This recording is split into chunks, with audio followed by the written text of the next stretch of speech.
দীর্ঘ ২৯ বছরে সংসার ভাঙছে অস্কার জয়ী কিংবদন্তি সঙ্গীত শিল্পী এ.আর রহমানের। প্রায় ৩ দশক দাম্পত্য জীবনের ইতি ঘটিয়ে তাদের বিচ্ছেদের কথা জানান এ.আর রহমানের স্ত্রী সায়রা বানু। তাদের দাম্পত্য জীবনের এই দুঃসংবাদে উদ্বিগ্ন ভক্ত শুভাকাঙ্ক্ষীরা। সায়রার আইনজীবী বন্দনা শাহ এই দম্পতির বিচ্ছেদের খবরের আনুষ্ঠানিক বিবৃতিও প্রকাশ করেন।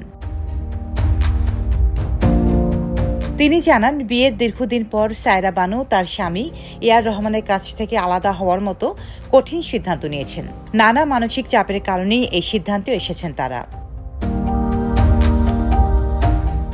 আইনজীবী বন্দনা শাহ আরও জানান, তাদের একে অপরের প্রতি গভীর ভালোবাসা থাকার পরও তারা দাম্পত্য জীবনে উত্তেজনা ও জটিলতা খুঁজে পেয়েছেন, যা একটি অপ্রতিরোধ্য ব্যবধান তৈরি করেছে।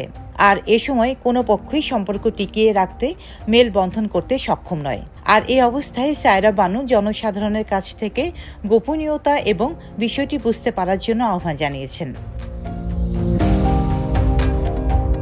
এদিকে আর রহমানের ছেলে আমিন তার ইনস্টাগ্রামে এক পোস্টে বলেন, এই সময়টায় সবার কাছ থেকে ব্যক্তিগত গোপনীয়তা চাইছি।